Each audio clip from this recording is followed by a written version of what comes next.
삼성전자 대표님께서는 지금 자리 드디어 때가 왔다라고 보시는지요? 고스탑 주신다면요. 저는 고 의견입니다. 고. 예.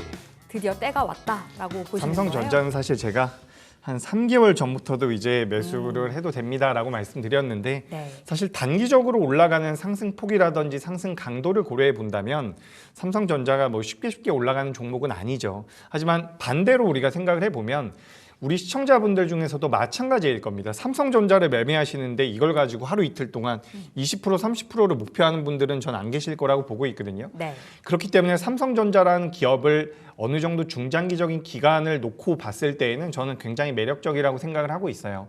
일단 기본적으로 HBM에서 많이 뒤처졌다라는 내용 때문에 작년에 삼성전자가 좋은 모습을 못 보였지만 지금 이제 시장의 전반적인 흐름을 놓고 본다라고 한다면 레거시 쪽에 대한 모멘텀들이 붙어줄 가능성이 굉장히 높거든요.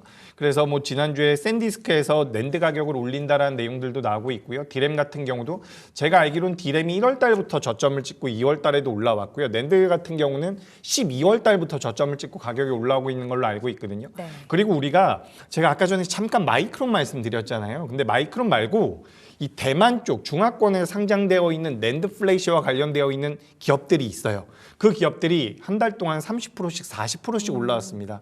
우리가 그런 것들을 고려해 본다라고 한다면 전 세계에서 가장 큰 캐파를 가지고 있는 삼성전자가 못 올라갈 이유는 없다라는 거죠. 그래서 그런 관점에서 삼성전자도 마찬가지고요. 또 SK하이닉스가 그러면 안 좋은 거 아니냐라고 생각하실 수도 있는데 SK하이닉스도 역시나 디램과 낸드 쪽에서의 메리트를 같이 받을 수가 있는 부분이기 때문에 삼성전자와 SK하이닉스는 전반적으로 우리가 좀 긍정적으로 볼 필요가 있지 않을까 저는 이렇게 말씀드리고 싶고요. 그리고 이제 이번 주 들어오니까 지난주에 엔비디아 반등 나오면서 뭐 GTC에 대한 기대감이 나올 것이다 이런 이야기들이 있는데 우리가 이런 뉴스를 따라가는 것도 굉장히 중요합니다. 하지만 실질적으로 이 낸드라든지 디램 쪽에 대한 모멘텀들은 사실 작년 하반기부터 나왔었어요. 네. 작년 하반기 때 우리가 분석 내용들을 본다면 2025년도 6월 달부터 9월 달부터는 6월이나 9월 달부터는 낸드나 디램 쪽에 대한 메리트가 부각될 것이다. 지금 화면에도 나오고 있죠. 저렇게 분석이 나왔었는데 그런 분석을 우리가 기반으로 했을 때 주가의 흐름은 6개월 정도 선행한다, 9개월 정도 선행한다라고 한다면 올해 초부터는 우리가 관심을 어느 정도 가져볼 필요가 있었다라는 거죠. 그래서 그런 관점에서 봤을 때 저는 뭐 삼성전자, SK하이닉스 전반적으로 긍정적인 의견을 드리고 싶고요. 지난주에는 이제 한화비전이 좀 올라오면서 HBM 쪽에 대한 관심도가 다시 한번 높아졌는데 네. 저는 그렇게 생각을 하고 있어요. 지금 우리가 반도체와 관련되어 있는 종목군들을 전반적으로 공략을 해볼 때 가장 탄력적으로 볼 수 있는 것은 저는 여전히 유리기판 쪽이 맞다라고 생각을 하고 있고요. 이번에 GTC에서도 유리기판 발열과 관련되어 있는 내용들이 나올 가능성도 있거든요. 근데 뭐 그 내용이 나오지 않는다라고 한다면 실망 매물이 어느 정도 나올 수가 있겠지만 주가의 흐름을 놓고 본다라고 한다면 대장의 성격을 띠고 있는 것은 대장이라기보다는 가장 빠르게 탄력도를 보여줄 수 있는 쪽은 여전히 유리기판 쪽이 아닐까라고 생각을 하고 있습니다. 네. 반대로 우리가 작년에 정말 좋은 모습들을 쭉쭉 보여왔었던 HBM과 관련되어 있는 기업들 같은 경우는 전 오히려 이제는 좀 장기로 볼 필요가 있지 않을까 네. 저는 그렇게 생각을 하고 있거든요. 그러니까 HBM 쪽에 대한 메리트가 떨어지는 게 아니잖아요. 여전히 계속해서 중요하고 계속해서 매력적인데 지금 이제 시장에서 부각이 되고 있는 것은 아까 전에 잠깐 언급드렸던 디램과 낸드 쪽입니다. 네. 그렇기 때문에 우리가 레거시 쪽에 대한 수혜를 받을 수 있는 종목군들이 조금 더 빨리 움직일 가능성도 있다는 거죠. 물론 낸드뿐만 아니라 뭐 전공정, 후공정 전부 다 관련이 되어 있고 그리고 또 로봇 관련주까지 엮여 있는 기업 중에서 이런 제우스 같은 기업들도 있습니다. 그래서 우리가 지금 시장은 작년과는 조금 달라졌다라고 저는 생각하는 것은 HBM이 작년에는 굉장히 탄력적이었고 네. 전공정 기업들은 상대적으로 굉장히 더뎠죠. 근데 올해 같은 경우는 오히려 단기적으로 봤을 때는 유리기판이 가장 강하겠지만 그에 못지않게 레거시도 좀 봐야 되고 HBM 같은 경우는 오히려 우리가 좀 긴 호흡으로 봤을 때 굉장히 매력적이지 않나 저는 그렇게 생각을 하고 있습니다. 반도체 좀 세세하게 풀어주셨는데 HBM 키워드 들고 있는 종목들은 오히려 좀 장기적인 관점에서 바라볼 때가 됐다라는 관점이신 거고 좀 더 변동성을 보여줄 수 있는 쪽은 유리기판 그리고 네. 이제 드디어 레거시 전공정 쪽도 바라보자. 제우스도 말씀 주셨잖아요. 네. 제우스가 전공정, 후공정, 로봇까지 다 하는 기업인 거예요? 전부 다 하고 있습니다. 이게 장비 쪽에 대한 매출이 많이 나오고 있다라고 보시면 좋을 것 같은데 작년에 이제 오늘도 테크윙이라는 기업이 굉장히 탄력적이더라고요. 있더라고요. 그래서 원래 반도체 장비단에서 매출이 나오는 기업들이 이제 후공정, 그러니까 HBM 쪽에 대한 매출 캐파가 늘어나면서 테크윈이나 제우스 같은 기업들의 변동성이 커졌던 거거든요. 네. 근데 이제 우리가 완전히 후공정 쪽만 보고 있는 기업들보다는 전공정까지 같이 수혜를 받을 수 있는 종목군들을 좀 보는 게 어떨까, 이렇게 좀 말씀드리고 싶고, 로봇 쪽도 잠깐 나왔기 때문에 말씀드려보자면 최근에 로봇 관련주들 같은 경우도 대장주인 레인보우 로보틱스가 살짝 둔화되는 모습이 나오고 있지만 제가 잠깐 보여드려 볼게요. 하이젠 R&M이라는 기업입니다. 액추에이터를 만드는 기업이죠.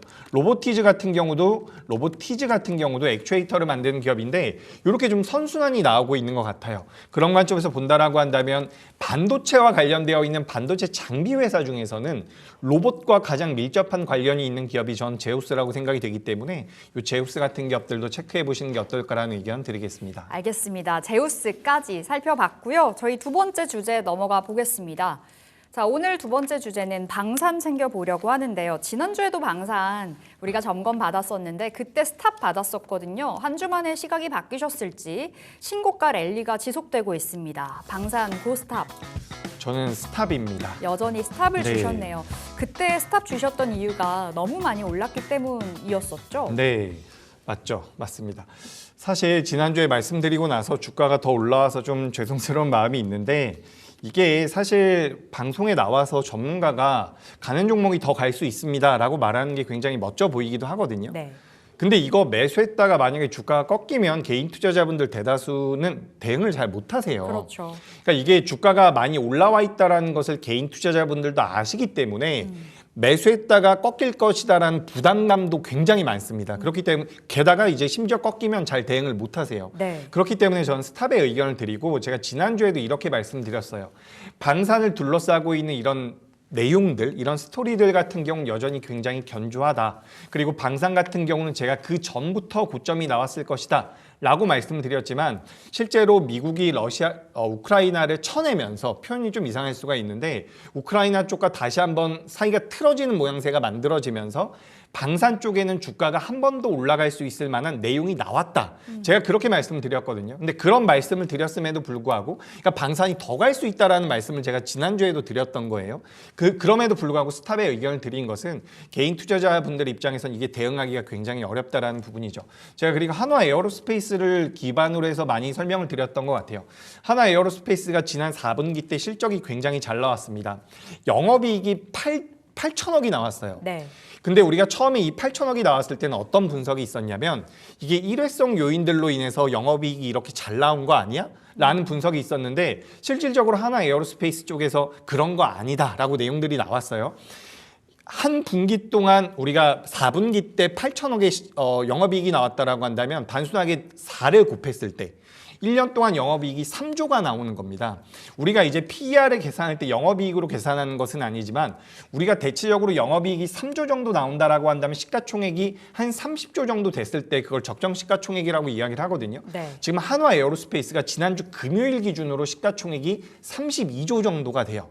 그러면 어떻게 보면은 이게 고평가는 아닌 거죠. 네. 그러니까 지금 이 한화 에어로스페이스의 4분기 실적이 나왔을 때 이 기업의 시가총액이 20조였거든요. 당시에는 제가 그래서 방송에 나가서 요 30조까지는 열려 있을 겁니다라고 말씀드렸는데 오늘도 올라오고 있지만 우리가 시가총액을 기반으로 했을 때는 여기서는 부담이 좀 된다. 저는 그렇게 생각을 하고 있거든요. 그래서 저는 방산 쪽은 어느 정도 우리가 경계가 필요하지 않을까. 요건 제가 어떻게 보면 업황이라든지 기업에 대한 분석보다는 실제로 매매하시는 분들 입장에서는 좀 부담이 되지 않을까. 그렇게 좀 생각이 돼서 저는 스탑의 의견 드리도록 하겠습니다. 좀 리스크 관리 차원에서 말씀을 주신 것 같아요. 더 올라갈 수 있는 여력도 있겠지만 지금 뭐 자칫 잘못 들어갔다가 물리게 됐을 때는 그때는 대응이 좀 어려울 수 있다라는 관점으로 풀어주신 건데 방산 이야기하면서 우리 원전도 한번 살펴볼까요? 최근에 네. 굉장히 소외가 많이 된 모양새입니다. 원전 관련해서 뭐 이야기는 계속 나오지만 주가 자체가 반응이 그렇게 크진 않거든요. 네, 원전 참 힘들어요. 네. 이 원전 같은 경우는 우리나라가 어쨌든 글로벌에서 잘하고 있는 분야고 우리가 대한민국에서 잘하고 있는 게 몇 가지 있죠. 반도체도 전 세계에서 어쨌든 D램이나 낸드 쪽은 1위를 하고 있고요. HBM도 마찬가지. 그리고 조선 같은 경우도 전 세계적으로 우리나라가 가장 뛰어난 기술력을 가지고 있죠. 네. 방산 같은 경우 우리나라 기업들이 가장 뛰어난 기술력은 아니지만 납기를 맞출 수 있다라는 부분들, 가성비에 대한 부분들이 굉장히 큰 메리트라서 대한민국이란 나라를 봤을 때 굉장히 매력적인 섹터입니다. 그와 비슷하게 원전 같은 경우도 우리나라가 글로벌에서 잘한다라는 분석들이 많기 때문에 항상 이제 개인 투자자분들께도 그렇고 전문가들도 되게 관심이 많아요. 근데 지금 두산 에너빌리티를 제외하고 다른 기업들 같은 경우는 네. 주가의 흐름이 견고하게 나오지 못했던 상황이고, 그리고 우리가 주말 지나오면서 미국 쪽에서 대한민국을 민감 국가로 지정했다라는 내용이 나오거든요. 그래서 그런 부분들로 인해 가지고 이런 에너지원과 관련되어 있는 부분들 같은 경우는 조금 이제 시장에서 어느 정도 부담을 느끼고 있지 않나라고 생각을 하고 있습니다. 근데 우리가 좀 다르게 생각을 해볼 필요도 있다라고 보고 있어요. 그러니까 원전이 지금 우리나라가 좀 잘하고 있긴 하지만 주가 흐름은 너무 재미가 없다. 네. 너무 안타까운 부분이긴 한데, 사실 지금 미국에서 우리나라를 이렇게 걸고 넘어가는 것은 자기네들이 못하기 때문일 가능성이 높아요. 우리가 체코 원전 수주를 받고 나서 최종 계약이 3월 달에 될 것이다, 4월 달에 될 것이다 라는 이야기가 있는데, 지금 4월 달에 만약에 본 계약이 체결이 된다라고 한다면 그에 앞서서 지금 미국 쪽에서 이런 내용들을 내놓은 거거든요. 그에 앞서서 무언가 콩고물이라도 좀 받아가고 싶어서 그런 액션을 취한 게 아닌가라는 생각도 듭니다. 그러니까 우리나라에서는 뭐 정치적인 부분들로 인해서 혹은 우리나라에서 핵을 보유해야 된다라는 내용들이 나오면서 미국 쪽에서 대한민국에다 경고를 준 거 아니냐, 뭐 이런 분석들도 있는데, 사실 이건 국가적인 차원에서 여러 가지 일들은 당연히 오갈 수 있는 거라고 생각을 하고 있어요. 하지만 우리가 이 내용들을 상세히 뜯어보면 미국 입장에서는 대한민국이 해외에서 원전을 수주하고 거기에 대한 캐파를 전부 다 가져가는 게 배 아픈 거예요. 그렇기 때문에 제가 봤을 때는 우리나라 기업들의 어떻게 보면 기술력을 반증하는 게 되지 않을까, 저는 그렇게 생각을 하고 있기 때문에 만약에 지금 우리나라 원전 관련주들이 조정을 받는다라고 한다면 저는 매수의 기회가 맞지 않나. 지금 두산 에너빌리티 같은 경우 약 4% 정도 하락을 하고 있거든요. 네. 두산 에너빌리티는 아시겠지만 원전뿐만 아니라 가스 터빈 쪽에 대한 매출도 잘 나가고 있고요. 그리고 SMR 쪽에 대한 모멘텀까지 같이 받아간다라고 한다면 이 정도 수준에서 어느 정도는 우리가 접근을 해볼 수도 있지 않을까라고 보고 있습니다. 그래서 원전 같은 경우는 지금 우리나라 전반적으로 이끌어 나갈 만한, 우리나라를 전체적으로 이끌어 나갈 만큼 강력한 섹터가 될 수는 있다. 네. 될 수 있다라고 말씀드리긴 어렵지만 두산 에너빌리티 정도는 충분히 우상향을 이어갈 수 있다라고 생각을 하고 있기 때문에 저는 긍정적인 의견 드리면서, 오늘 나온 이런 약간의 잡음들이 있어요. 오늘 BHI 같은 경우도 7% 정도 하락을 하고 있거든요. 네. 근데 사실 주가가 계속해서 올라가면 매수 잘 하기 어렵단 말이에요. 근데 이런 기업들 같은 경우는 지금 좀 눈여겨보시는 것도 어떨까라는 의견 드리도록 하겠습니다. 오히려 지금 매수의 관점으로 봐야 되는 때다, 원전 말씀 주셨는데, 그럼 BHI, 두산 에너빌리티 이 안에서는 두산 에너빌리티 보는 게 좀 더 나을까요? 네, 두산 에너빌리티가 전 좀 더 안정성을 가지고 있다라고 생각을 하고 있고요. 우리가 아예 장기적으로 본다라고 한다면 한전 KPS 같은 기업들도 좋습니다. 근데 네. 이런 기업들은 지금 거래 대금이 많지가 않아요. 그렇기 때문에 전 두산 에너빌리티로 다시 한번 말씀드리면서 우리나라 원전 관련주들 한번 시세 나올 때도 되지 않았나 싶습니다. 그래서 4월 본계약 전까지 좀 이렇게 잡음은 있겠지만 그래도 지금쯤은 그래도 우리나라 기업들 중에서 우리나라가 잘하고 있는 업종 중에서 하나라고 보고 있기 때문에 저는 긍정적인 의견 다시 한번 드리겠습니다. 알겠습니다. 원전 관련해서 고 사인 받았습니다.